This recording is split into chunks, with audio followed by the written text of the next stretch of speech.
Assalamualaikum warahmatullahi wabarakatuh. Salam jumpa dengan saya Suratinisi Channel. Semoga bunda-bunda dan yanda yang senantiasa mengikuti channel Suratinisi senantiasa diberikan kesuksesan, kesehatan, kemurahan rezeki, dan kelancaran dalam segala hal.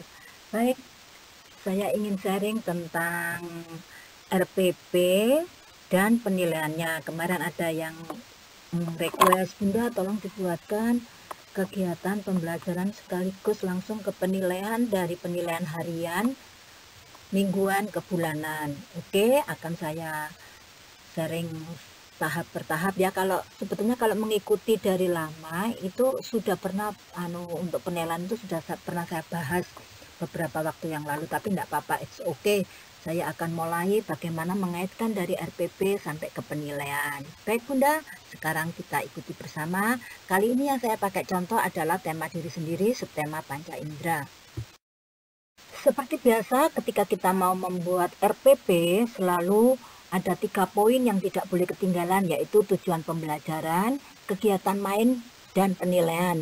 Nah, sekarang untuk yang tema diri sendiri, subtema panca indera, tujuan pembelajaran yang ingin saya capai, anak dapat bersyukur atas ciptaan Tuhan, anak dapat menyebutkan panca indera dan fungsinya, anak dapat menghubungkan gambar dan pasangannya, anak dapat menuliskan nama panca indera, anak dapat praktek membuat jus buah dan minum jus buah yang telah dibuat tadi, lalu menyanyikan lagu panca indera dan kolase jari tangan. Jadi ini tujuan yang ingin saya capai.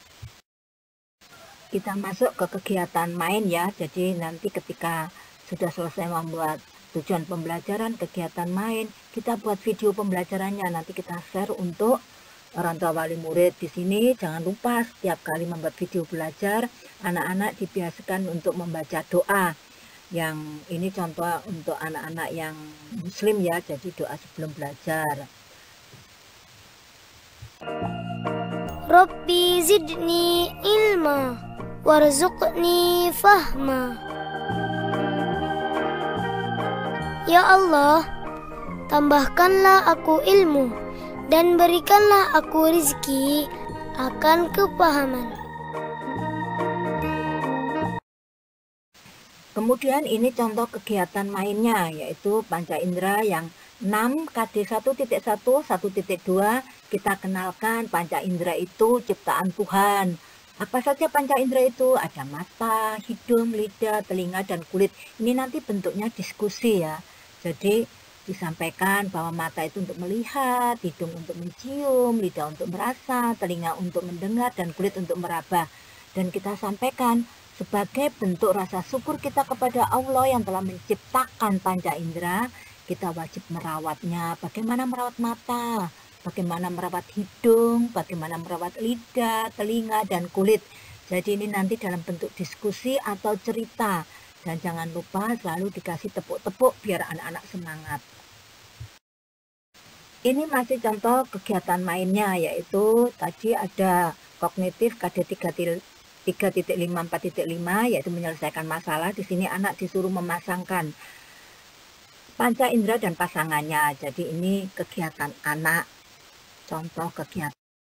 Dan kemudian sosumnya yaitu sikap perilaku mandiri dan percaya diri. Anak-anak diajak bermain sains sendiri, bagaimana merasakan, mungkin mau indera perasa, kita siapkan, anak-anak disuruh nyiapkan sama mama garam, cabai, terus asam atau apa ya, blimbing, terus kopi. Anak-anak disuruh merasakan bagaimana rasanya. Kita kenalkan anak-anak merasakan sendiri. Atau indera penciuman, kita siapkan ikan asin, terasi, parfum, sampo.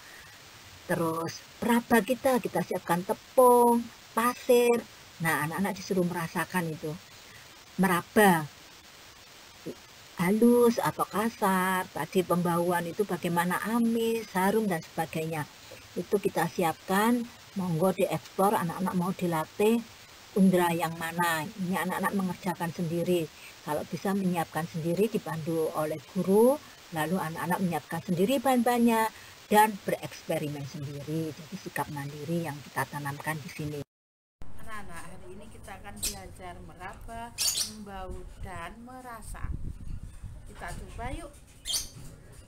Kopi pahit, garam, asin, gula, manis, cabai, gas, dan jeruk, asam. Sekarang kita lanjut dengan berbagai macam bau. Ikan asin, amis, terapi juga amis. Coba parfum. Nah, harum. Sabun mandi, harum.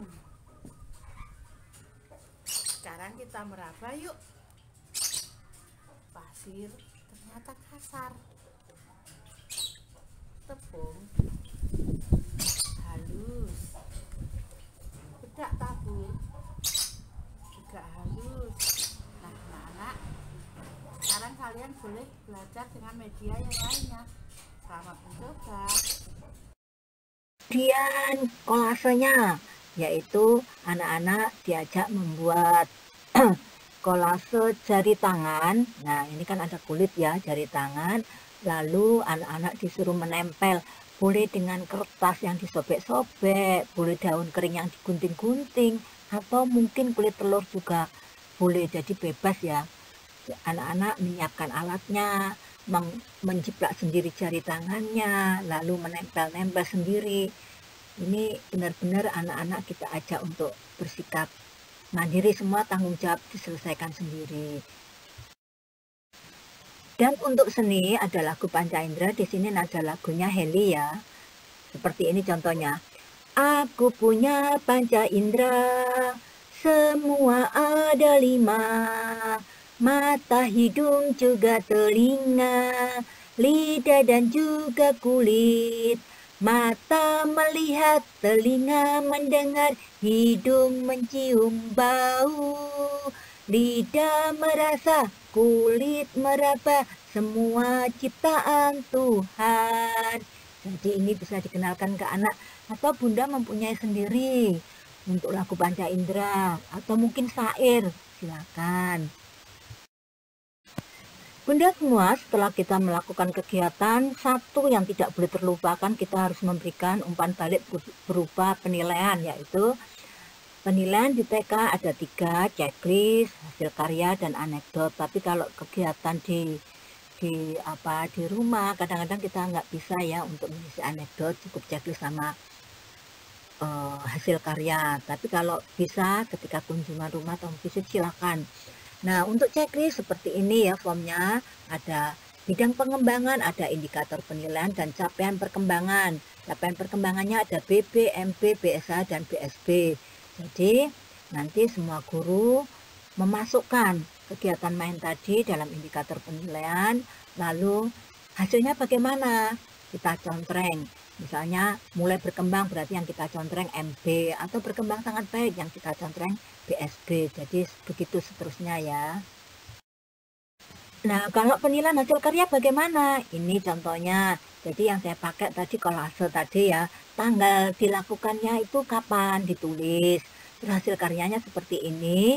Bidang pengembangan apa ini kolase ini? Oh, ternyata fisik motorik KD 3.3, 4.3. Hasil pengamatan guru bagaimana? Oh, hasilnya bagus, rapi. Nah, kalau sudah bagus, rapi, bersih, berarti dia dapat berkembang sangat bagus. Jadi dituliskan di sini hasil pengamatan guru.